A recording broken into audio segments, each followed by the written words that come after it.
हामी फेरि share take फन्डामा यहाँलाई स्वागत गर्न चाहन्छौँ। हामीले विगत हप्ता पनि बजारको बारेमा अपडेटहरू जानकारी गराउने गर्यौँ र यसपटक पनि यो बजारको बारेमा बुझ्दै जाँदा तपाईहरुलाई बजार हामीलाई विगत हप्ता राजनीतिक परिवेश राजनीतिक परिस्थितिको कारण अलि निराश भए पनि हामीले साउनको पहिलो दोस्रो हप्तादेखि बजारले पिकअप लिन्छ र बजार आफ्नो फर्ममा आउँछ भन्ने हिसाबमा थियो।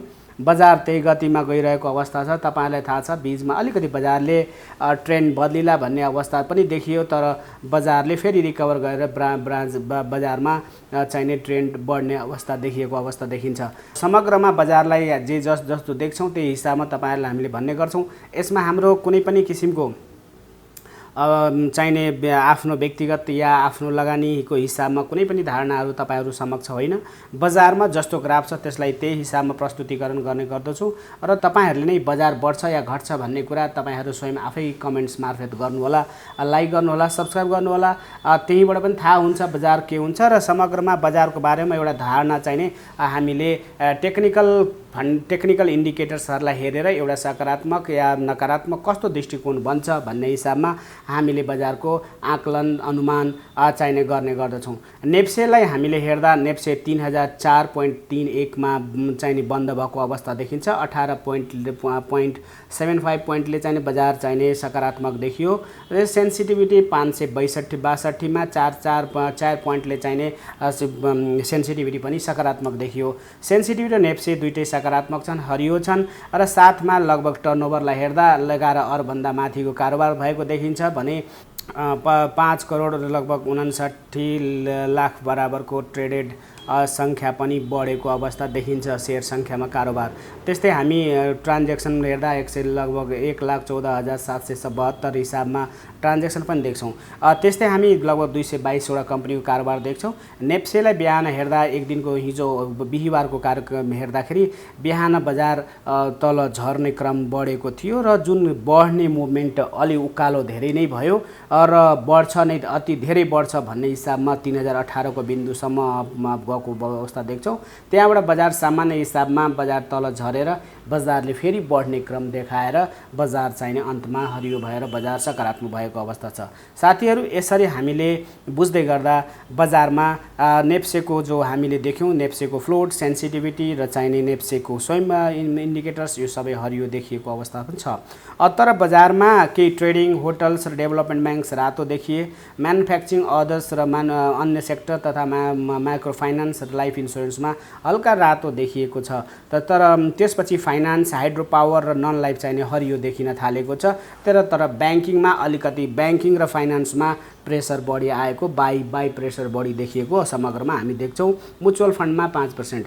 यसरी बजारमा हामीले देख्न त देख्यौं, तर वास्तवमा बजार के हुन्छ भन्ने हिसाबमा हामीले टेक्निकल त्यस्तै हामीले यो हेर्दाखेरि समरीलाई हेर्दाखेरि टप गेनर्समा हेर्दा म्युचुअल फन्डहरुले पनि राम्रो गरेको अवस्था देखिन्छ भने हामी यो प्रोग्रेसिभ टर्नओभरको हिसाबमा टप गेनर्सको हिसाबमा केपीसीएल मा देख्छौं एरपीएल। वास्तविकता के हो त सीएसडीसी लाई देख्छौं। यसरी हामीले कारोबारको हिसाबमा गेनर्सहरुमा छुट्टै देखिरहेछौं भने वास्तवमा हुन्छ के भन्ने हिसाबमा हाम्रो जिज्ञासा हो। सेक्टर वाइज हामीले हेर्दाखेरि बैंक्समा हामीले ट्रान्ज्याक्सन धेरै भएको देख्छौं।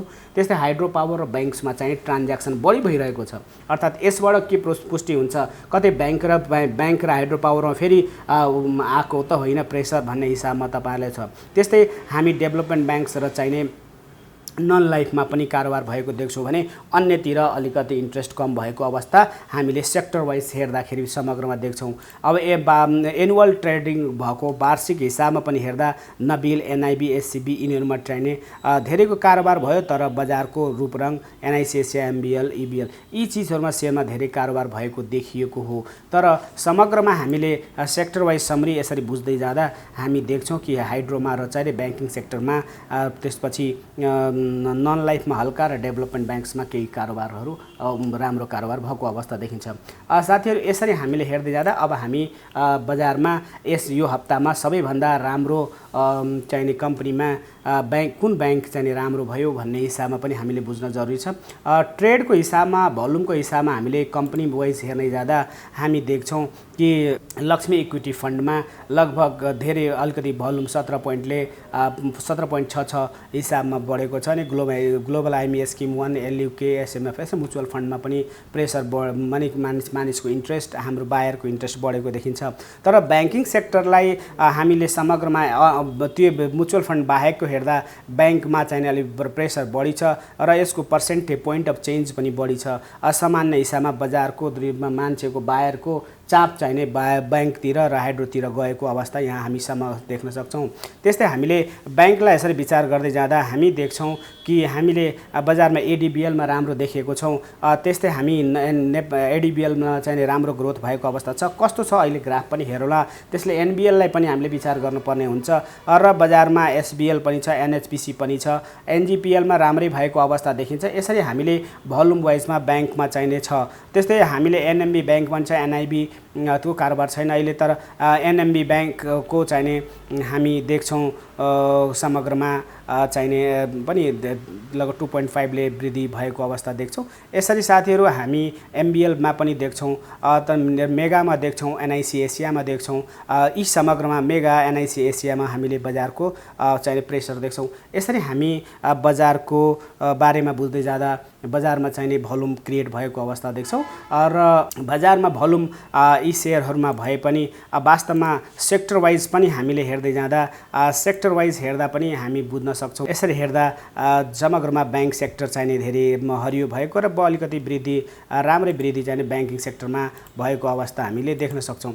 त्यसैले लगभग अहिले भोल्युम हेर्दै जाँदा ब्याङ्क सेक्टरमा एडिबिएल, एनबिएल, एसबिएल र ग्लोबल आइएमई, एनएमबी, एमबिएल, सानिमा, प्रभु, सिजिरोन, एनआइसी एसिया रहेका छन्। र ती बाहेक अन्य ब्याङ्कहरू भए पनि सबै ब्याङ्कमा समग्रमा बढे पनि केही भोल्युमहरूको आधारमा 10-20 वटा तपाईँहरूले हेर्नु भएकै होला पक्कै पनि। अब बजार के हुन्छ त नेप्सेको बारेमा पनि हामी विचार गरौँ। नेप्सेलाई समग्रमा हामीले विचार गर्दाखेरि मैले तपाईँहरूलाई यसरी देखाउँदै जाँदा बजार हामीले बुधबार बजार बन्द थियो। त्यसपछि हामी बिहीबारको बजारमा हामीले देख्यौँ यस चाहिने बजार अस्ति मङ्गलबार बजार अलिकति रातो भए पनि बिहीबार आएर बिहीबारमा बाई प्रेसर धेरै भएर बजार बढ्छ भन्ने हिसाबमा बिहीबार अक्सर बजार बढ्छ पनि र बढेको अवस्था तपाईँले देख्नुहुन्छ। अधिकांश महिनाहरूलाई यसरी हेर्नुभयो भने बिहीबार हुन्छ भने आइतबार र सोमबार पनि बजारमा अलिकति चाहिने बजार खस्किन खोजेको हुन्छ।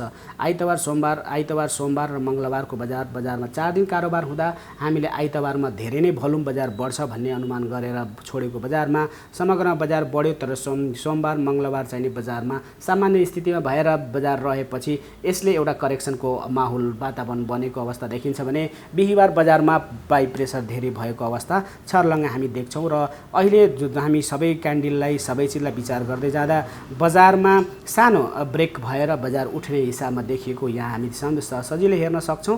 त्यसैले साथीहरूले के एउटा धारणा बनाउनु पर्यो भने बजार उठ्न पनि सक्छ, घट्न पनि सक्छ, तर समग्रमा ग्राफको ट्रेन्डलाई हेरेर तपाईँले किन्नुपर्ने हुन्छ। त्यसैले समग्रमा तपाईँ किन्नुहुन्छ या बेच्नुहुन्छ मलाई कमेन्ट्स पनि गर्नु होला। किन्ने या बेच्ने भन्ने हिसाबमा तपाईँले कमेन्ट्स गर्न सक्नुहुन्छ। साथीहरूले कमेन्ट्सको बक्समा गर्नु होला। हामीहरू छलफल गरेर बुझेर सिकेर हामीले लगानी गर्नुपर्ने अवस्था हुन्छ। त्यस्तै हामीहरूले औसत लाइनभन्दा माथि नै बजार ठाडो बजार गइरहेको अवस्था छ। समग्रमा हेर्दा हामी के देख्छौँ भने भोल्युम पनि क्रिएट भएको अवस्था देख्छौँ र यदि हामीले बजारमा इज अफ मुभमेन्ट यदि यसको सजिलोपन कतातिर बजार जान्छ भनेर यसरी एनालाइसिस गर्दा बितेको ग्राफहरूलाई ट्रेन्डहरूलाई गर्दा पनि बजारमा अहिले हामीले यो जोडेका छौँ ग्राफमा। समग्रमा यो बितेको घटनालाई यसरी हेर्दाखेरि बजारको ट्रेन्ड यसरी जानुपर्ने हामी देख्छौँ र भोल्युम यस्तो देखिन्छ भने आरएसआई पनि 60 को भन्दा माथि जान खोजिरहेको 65 को हाराहारीमा आरएसआई देखिन्छ र अपवर्ड ट्रेन्डमा छ बजार। त्यसैले यहाँ सकारात्मक चाहिने मुभ हुन्छ। विक बुलिस छ, विक पनि बुलिस छ अनि मन्थ पनि बुलिस छ साथीहरू। विक पनि हामीले बुलिस देख्यौँ, मन्थ पनि हामीले बुलिस देख्यौँ र बजारमा बजार चाहिने पेटभित्र आइसके पनि बजारले रिकभर गरेर औसत लाइनभन्दा माथि छ र यहाँ हामी देख्छौँ कि बजारमा डाइरेक्सन मुभिङ एभरेजलाई हेर्दा पनि बायर्स र सेल बायर यदि हामी डेको कारोबार हेर्छौँ भने वन डेको कारोबार हेर्दाखेरि बजारमा हामी देख्छौँ कि बजारमा बायर मनसाय बढी छ र एडिएक्सले पनि माथितिर देखाएको अवस्था छ, आरएसआई पनि माथि छ र तपाईँले इज अफ मुभमेन्ट पनि माथि छ र भोल्युम पनि आएको अवस्था छ र ग्राफ चाहिने बुलिस मानसिकतामा बुलिस सेन्टिमेन्ट्समा बजार हिँडिरहेको छ। त्यसैले हामीले यस्तो अवस्थामा फेरि असिलेटरलाई पनि विचार गर्दा बजारमा भर्खर कर्व सुरु भएको अवस्था छ, अर्थात् अब बजारमा आइतबार पनि हामी सकारात्मक बन्न जरुरी हुन्छ। अब बढ्छ घट्छ तपाईहरुले गर्नुहोला, ग्राफले पोजिटिभ दिएको छ, तपाईहरुले कमेन्ट्स पक्कै पनि गर्नुहुन्छ होला। साथीहरु तपाईहरुले मेसेज गर्नुहोला, तपाईहरुलाई यदि भेट्न मन छ, छलफल गर्न मन छ, पर पर्टिकुलर ट्रेनिङ लिनुहुन्छ या पिएमएस गर्न चाहनुहुन्छ, तपाईहरु हामीसँग आउन सक्नुहुन्छ। त्यस्तै एमएससीडी को कुरा गर्दा एमएससीडी मा पनि काटेर जाइन डाइभर्ज भएको अवस्था छ, या कन्भर्जको अवस्था होइन, यो डाइभर्जको अवस्था हो र डाइभर्ज भएपछि जति जति टाढा बन्छ त्यति बजार बढ्ने अवस्था तपाईहरुलाई यो कुरा मैले पहिले पनि टेक्निकल एनालिसिसमा अवगत गराएकै छु। यसरी बजारमा हामी सजिलै आकलन गर्न सक्छौं बजार के हुन्छ भन्ने हिसाबमा। साथीहरु फोर्स बढी छ, धेरै दिनको पर्खाइ थियो, बजारले अलि बढी बढ्ने भएको हुँदा बजारमा सकारात्मक हामी सोचको साथ चाहिने बढ्न जरुरी छ। यसरी हामीले शेयर टेक फन्डमा तपाईहरुलाई बजारको बारेमा हामीले जानकारी गराउँ। अब हामी एकछिन हामीले चाहिने बजारमा कुन सेक्टरमा वास्तवमा बितेको हप्ता के भयो र यस हप्तामा के हुन्छ भनेर हामी क्यान्डललाई पनि विचार गरौँ र हामी हेरौँ अनि त्यसपछि एउटा निर्णयमा पुगौँ कि बजारमा कुन सेक्टरमा के हुन्छ। साथीहरु अब हामीले भनिसक्यौँ, हामीले हाम्रो रोजाइ भन्दा पनि बजारमा जसको भोल्युम क्रिएट छ, जसमा रफ्तार तेज छ, जसको सेन्टिमेन्ट्स दिन छ, जतिर भिड गइरहेको छ, त्यसलाई मात्रै हामीले अहिले बजारको इन्ट्रेस्ट कता छ, सेन्टिमेन्ट्स कता छ, त्यसको आधारमा भोल्युमको आधारमा बायरको आधारमा र चाहिने कारोबार गर्न र कम्पनीको आधारमा हामीले जुनमा भोल्युम बढी छ त्यही कम्पनीलाई देखाउने गर्छौं। कुनै हाम्रो चोइसबाट हामीले रिकमेन्ड गरेर या हाम्रो पोर्टफोलियोमा भएका कम्पनीहरूको बारेमा हामीले छलफल यहाँ गर्दैनौँ। तपाईले त्यसैले भोल्युमको आधारमा अघि मैले भनिहालेँ कि यदि हामी सेक्टर वाइजमा जाँदाखेरि बैंकमा राम्रै भोल्युम क्रिएट भएको अवस्था छ भने तपाईले भोल्युम एडीबीएल, एनबीएल, एसबीएल, सानीमा देख्नुहुन्छ भने मेगा, यसरी हामी देख्छौँ भने अब वास्तवमा हामी हेरौँ कि बाई र सेल भोल्युमको हिसाबमा डिमान्ड वास्तवमा बजारमा डिमान्डको आधारमा जाँदा हामीले हेर्छौँ कि हाइड्रो पावरलाई यदि पहिले हामी एनएचपीसी को कुरा गर्छौँ, एनएचपीसी मा केही परिवर्तनहरू सकारात्मक परिवर्तनहरू देखेका थियौँ र भोल्युम पनि यहाँ हेर्दाखेरि बाई भोल्युम चाहिने पनि बढी छ र त्यसपछि बजारमा ट्रेड भोल्युम पनि बढी छ। त्यसको आधारमा हामीले पहिले हामी एनएचपीसी बाटै सुरु गर्नेछौँ। एनएचपीसी आखिर हुन्छ के, गत हप्ता पनि एनएचपीसी को बारेमा भन्यौं र के भइरहेछ त एनएचपीसी मा।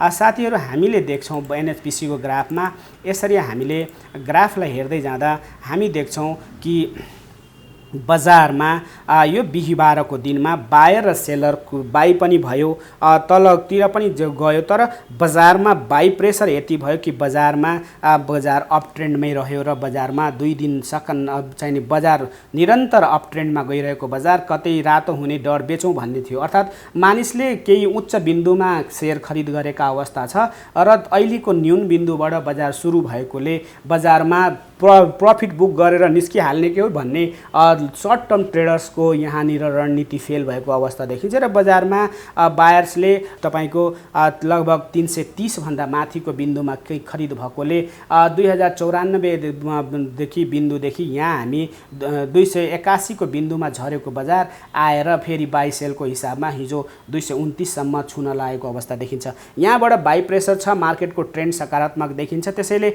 यो शेयर औसत लाइन भन्दा माथि छ। ट्युब लाइक स्ट्रक्चरमा हामी देख्न सक्छौं, यसमा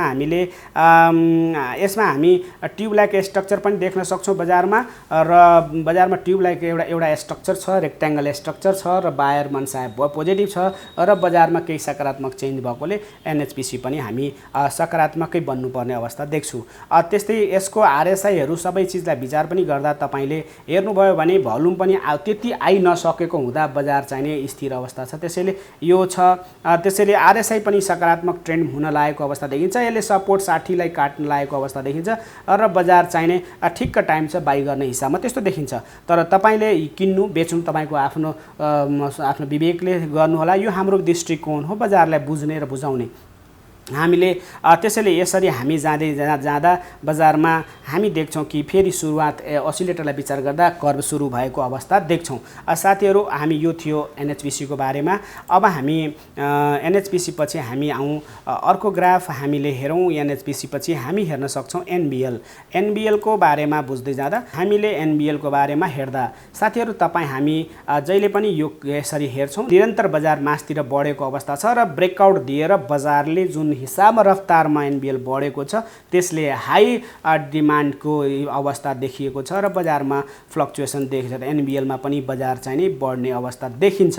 अझ जुन हिसाबमा हामी देख्छौँ डाइभर्जेन्स RSI को कर्वमा जुन स्पिड देख्छौँ त्यो स्पिड धेरै उच्च छ, भोल्युम पनि आएको अवस्था छ, तर RSI 70 भन्दा माथि भएको छ। त्यसैले यो पहिलो पटक हो सायद धेरै दिनपछिको अवतारमा यति तेजमा कुदेको अवस्था छ। पक्कै पनि EPS को तपाईको डिभिडेन्ड र बोनसको हिसाब पनि हुन सक्छ र बजारमा राम्रो स्टक्सको रूपमा सबैले बुझ्न लागेको हुँदा पनि हुन सक्छ। त्यसैले डाइभर्जेन्स फेरि MACD पनि डाइभर्ज हुँदैछ अनि त्यसपछि बायर्सको मनसा ADX सँग कर भएर ओभरल्यापिङ हुँदै बजारको मनसा छलाङ हानेर मासतिर गइरहेको छ। त्यसैले NBL को अवस्था त्यति छ, किन्ने नकिन्ने र तपाईको कहिले किन्ने भन्ने हिसाबमा अझ वास्तवमा तपाईँ आफैले स्वयं ग्राफ हेरेर तपाईले निर्णय गर्नु होला। त्यस्तै हामी हेरौँ MBL को बारेमा पनि हामीले ग्राफ हेर्दाखेरि MBL को बारेमा पनि हामी ग्राफ हेर्छौँ। यसरी चाहिँ डाइभर्जेन्स भइरहेको अवस्था थियो र इज अफ मोमेन्ट चाहिँ अलि झुकाव देखिन्छ, तर वास्तवमा MBL माछापुच्छ्रे ब्याङ्कको हिसाबमा यसमा चाहिँ डाइभर्जेन्स भइरहेको अवस्था, कर्वको माथि छ, र्याली चल्न आएको अवस्था र बजारमा बायर र ADX सँगसँगै गएको अवस्था देखिन्छ। झर्ने बजार पनि राम्रो भएर पोजिटिभ गएर गएको छ, कर्व सुरु भएको छ। अहिले ठिक्क बेला राइट छ। RSI ले देखाइरहेको छ कि RSI अलिकति 70 को हाराहारी छ, त्यही पनि टाइम नभइसकेको अवस्था हुनसक्छ। धेरै दिनदेखि ल्याग्रिङ बजार बल्ल पिकअप गरेर छ, अर्थात् जुन ग्रोथ भएको छ त्यसको स्पिड फरक छ। त्यसैगरी हामीले देख्छौँ मेगा ब्याङ्क पनि राम्रै देख्छौँ। हामीले विगत हप्ता NIC एसियाको बारेमा पनि गरेको थियौँ र NIC एसियामा राम्रो आकलन NIC यसमा कन्फर्मेसन कल आउन लागेको अवस्था छ। पुरा देखि अलि बलियो प्रस्तुति छैन, तर चाहिँ अरू ब्याङ्कहरूभन्दा तर चाहिँ यसले पनि लेट ट्र्याक चाहिँ छोडेको अवस्था छ। त्यस्तै हामी निफ्राको बारेमा पनि हामी हेरौँ। निफ्राको ग्राफ चाहिँ अलि तलतिर छ, त्यति भइसकेको छैन, लङ टर्मको लागि हुन्छ। अहिले सर्ट टर्मको लागि बायर मनसायत छ, ADX माथि गएको छैन, सामान्य स्थितिमा देखिन्छ भने हामीले NIC एसियाको स्थिति र चाहिँ ADBL को स्थिति गरौँ। ADBL र NIC एसियाको अघि हामीले हेऱ्यौँ। अब हामी NIC एसियाको कुरा गरौँ, NIC एसियाको हेरौँ। साथीहरू, धेरै साथीहरूले बिन्दुमा यहाँ NIC एसियाको बारेमा NIC एसिया पेटमा आइसकेको छ, तर बायर डिमान्ड भएकोले 2-3 दिन बजार अझ राम्रो गरी बढ्न सक्छ। तर फेरि पनि तपाईँले आफूले हेर्नुहोला, यहाँ बायर या भोल्युम पनि देखिन्छ र माथि देखिन्छ। हुन त इज अफ मोमेन्टले तल देखाएको अवस्था छ भने RSI मासतिर जान खोजेको छ र अहिले RSI ठिक्क बेला भएको छ 68-69 को हिसाबमा देखिन्छ। तर बायर्सको मनसा माथि छ, ADX माथि छ र एउटै डाइरेक्सनले चाहिँ ADX माथि छ, बायरमा चाहिँ ADX भन्दा तल भएको अवस्था छ, तर ओसिलेटर मासतिर गएको अवस्था देखिन्छ। यसैले हामीले अझ एउटा सम्म बनेर बजारले एउटा या दुईटासम्म 2 दिनसम्म बजारले सकारात्मक माहौल देखाएर बजार चाहिँ आफ्नो निरन्तर आउन सक्छ, तर बजारमा अहिले पनि बजार ठिकै छ। अर्थात् साथीहरू, यहाँबाट ब्रेक भइसकेपछि यसको मतलब रिकभरी गरेर बजारले फेरि माथि जानुपर्ने पनि अवस्था हुन सक्छ। त्यसैले तपाईले NIC एसियाको बारेमा पनि हामीले भन्यौँ। अब त्यस्तै हामी NIC पछि हामी हेर्छौँ ADBL को बारेमा हेरौँ। एग्रिकल्चर डेभलपमेन्ट ब्याङ्क को बारेमा यस्तो र्याली बनाएको अवस्था छ ADBL।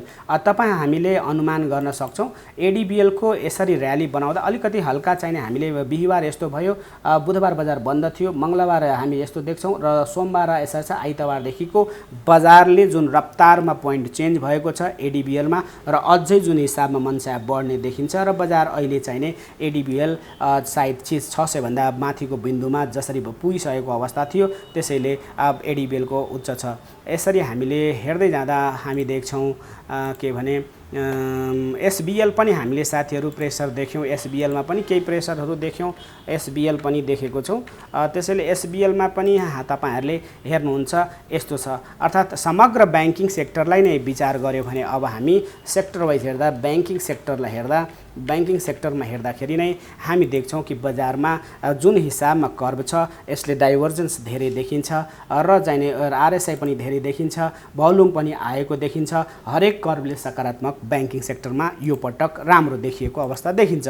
त्यस्तै अब हामी हाइड्रोमा के भयो भन्ने हिसाबमा पनि एकपटक हेरौँ। हाइड्रोको हामीले हेर्दै जाँदा हाइड्रोमा पनि सानो हिसाबमा बायर थपिँदै पनि झरेको बजारबाट पोजिटिभ माहौल भएर माथितिर गएको अवस्था छ, भोल्युम एकुमुलेट भएको अवस्था छ। त्यसैले साथीहरू छिट्टै नै सायद बोलिन्जर ब्यान्डको अप्पर ब्यान्ड माथिमा ट्रेड हुने अवस्था आउन सक्छ र बजारमा यो ओसिलेटरको कर्भ सुरु भएकोले यहाँबाट मोमेन्टम क्रिएट हुने अवस्था हाइड्रोमा पनि आउँदैछ। त्यसैले बजारमा अब फाइनान्स कम्पनीमा पनि हामीले हरियो देखेका थियौँ। फाइनान्सलाई विचार गर्यो भने फाइनान्स पनि हामी देख्छौँ कि फाइनान्स कम्पनीमा हामीले हेर्दै जाँदा फाइनान्समा के छ भन्दाखेरि बजार बढेको बजार तलतिर आएर पेटमा आएर स्थिर भएको छ, प्रेसर कम छ। त्यसैले थोरै बजार बढ्यो भने पनि धेरै मात्रामा नबढ्न सक्ला, तर बजार चाहिने फेरि कर्भ लिएर केही समयपछि फाइनान्समा राम्रो होला। तर अहिले चाहिने बजारमा अलिकति थोरै करेक्सन भएर बजार मास्तिर जाला, तर बजार चाहिने चाँडै फेरि चाहिँ सामान्य अवस्था जिगज्यागमा जान सक्ने अवस्था देखिन्छ। फाइनान्सपछि हामी डेभलपमेन्ट ब्याङ्क्सको हिसाबमा हेरौँ। डेभलपमेन्ट ब्याङ्क्समा अलिकति तनाव आएको अवस्था देखिन्छ, इज अफ मोमेन्ट तलतिर गएको देखिन्छ, आरएसआई पनि तल जान खोजेको छ र एमएससिडी चाहिने ओभरल्याप हुन खोजिरहेको अवस्था देखिन्छ। बायर्सको मन सायद तल देखिन्छ, तर डेभलपमेन्ट ब्याङ्क्समा पनि एउटा सानो रिकभर हुन सक्छ एक दुई दिनको लागि। त्यस्तै हामी देख्न सक्छौँ। अर्को हामीले म्यानुफ्याक्चरिङ पनि हेर्न सक्छौँ। म्यानुफ्याक्चर सेक्टरमा के भयो त, म्यानुफ्याक्चर सेक्टरमा अलिकति रिकभर भएको छ, तलतिर बजार आएको छ, तर ट्युबलाइक स्ट्रक्चरमा छ, त्यति भोल्युम छैन, बायर सेलर मनसाय बढी देखिन्छ। त्यस्तै हामी ट्रेडिङलाई विचार गरौँ। ट्रेडिङ सेक्टरमा बजार अप्पर ब्यान्डमै चलिरहेको अवस्था छ, बजार मास्तिर छ, तर आरएसआई तल झर्न लागेको छ। यसरी बायर र सेलरमा बायर जितेको बायर तल झर्ने मनसाय देखाउँछ। ब्याङ्किङ सेक्टर पनि हामीले देख्यौँ, डेभलपमेन्ट ब्याङ्क पनि देख्यौँ, फाइनान्स पनि देख्यौँ। साथीहरू यसरी बजारको बारेमा बजार घट्छ या बढ्छ तपाईँहरूले नि कमेन्ट्स गर्नुहोला। बजार सकारात्मक हुने मैले देखेको अवस्था छु, तर तपाईँहरूको मनसाय के छ त्यो पनि तपाईँहरूले आफ्नो कमेन्ट्समा कमेन्ट्स गर्नुहोला। साथीहरू यसरी हामीले डिमान्ड हेर्दाखेरि बजार बुझ्दाखेरि बजारमा यदि हामी सेक्टर वाइज जाँदाखेरि बजारमा ब्याङ्किङ सेक्टरमा एडिबिएल, एनबिएल, एसबिएल देख्छौँ भने एनएमबी, एनआइसी एसिया यसरी ब्याङ्कहरू देख्छौँ। यी ब्याङ्कहरूमा हामीले नबिल पनि ठिकै बिन्दुमा आएको अवस्था छ, तर सबैभन्दा पोइन्ट चेन्जको हिसाबमा पर्सेन्टेजको हिसाबमा बढी चाहिने 7% एडिबिएल, एनबिएल, सनराइज ब्याङ्क गत हप्ता सनराइज ब्याङ्क हामीले पनि कुरा गरेका थियौँ। यसरी बजारमा एनआइसी एसिया पनि तपाईँहरूले राम्रो प्रफिट गर्नुभएको होला। यति भन्दै आगामी हप्ता तपाईँहरूले आफै हाइड्रो पावरलाई पनि विचार गर्नुहोला। हाइड्रो पावरमा लगभग झन्डै तपाईँको 10% हाराहारी लगभग दुईवटा सेयरले सर्किट हान्न लागेको अवस्था देखिन्छ भने धेरै सेयरहरू 3% माथिका वृद्धिमा छन्। त्यसैले छानेर तपाईँहरूले आफ्नो निर्णय आफै गर्नुहोला। बजारको बारेमा यति भन्दै आगामी हप्ता बजार सकारात्मक रहला भन्ने हाम्रो पनि धारणा हो। त्यति भन्दै तपाईँहरूलाई सेयरटेक फन्डामा तपाईँहरूले समय दिनुभएकोमा तपाईँहरूलाई स्वागत गर्नका धन्यवाद र चाहिने तपाईँलाई भ्युज कमेन्ट्सको लागि रिक्वेस्ट पनि गरेँ। साथीहरू हामीले प्रोभिडेन्ट मर्चेन्ट ब्याङ्किङ लिमिटेडमा पोर्टफोलियो म्यानेजमेन्ट गर्छौँ भन्ने बारे तपाईँलाई थाहा छ। यसको प्रोभिडेन्टको वेबसाइटमा गएर तपाईँहरूले मार्केटको बारेमा अन्तर्राष्ट्रिय बजारमा के चल्दैछ र त्यसको आधारमा पनि तपाईँ गर्न सक्नुहुन्छ। त्यो वर्ल्ड मार्केटको ट्रेन्डिङहरू हेर्न सक्नुहुन्छ। मार्केटका न्युजहरू पनि इन्टरलिङ्क छन्। बोनस डिभिडेन्ड अपकमिङ आइपिओजहरू पनि तपाईँ देख्न सक्नुहुन्छ। त्यस्तै तपाईले पोर्टफोलियो त गर्नुहुन्छ तर पोर्टफोलियोमा ट्र्याकरहरू सबै ठाउँमा तपाईलाई पे गर्नु पर्दो होला। हामीले दिने ट्र्याकर तपाईलाई फ्री अफ कस्ट आउनेछ। त्यसैले पीएमएस को चाहिँ ट्र्याकर लिन सक्नुहुन्छ। तपाईले यहाँ भएका सुविधा अनलाइन डिम्याटहरू पनि खोल्न सक्नुहुन्छ। तपाईले यसबाट डिम्याट खोल्न सक्नुहुन्छ। तपाईले चाहेका टीएमएसहरूको फेसिलिटी लिन सक्नुहुन्छ। तपाई पीएमएस को लागि रिक्वेस्ट पठाउन सक्नुहुन्छ र तपाईलाई चाहिने पोर्टफोलियो म्यानेजमेन्ट सबै यहाँबाट गर्न सकिन्छ। हामीले बजार प्रति सधैँ चाहिने अपडेट गराउनेछौँ र बजारमा तपाईँलाई सुरक्षित लगानीको वातावरण बनाउनेछौँ भन्ने हाम्रो सोच हो। त्यही हुँदा तपाईँलाई आशा छ लाइक सब्सक्राइब सहित हामी फेरि गर्नुहोला, कमेन्ट्स गर्नुहोला। म अर्को हप्ता फेरि तपाईँहरूको सामु उपस्थित हुनेछु। धन्यवाद, नमस्कार।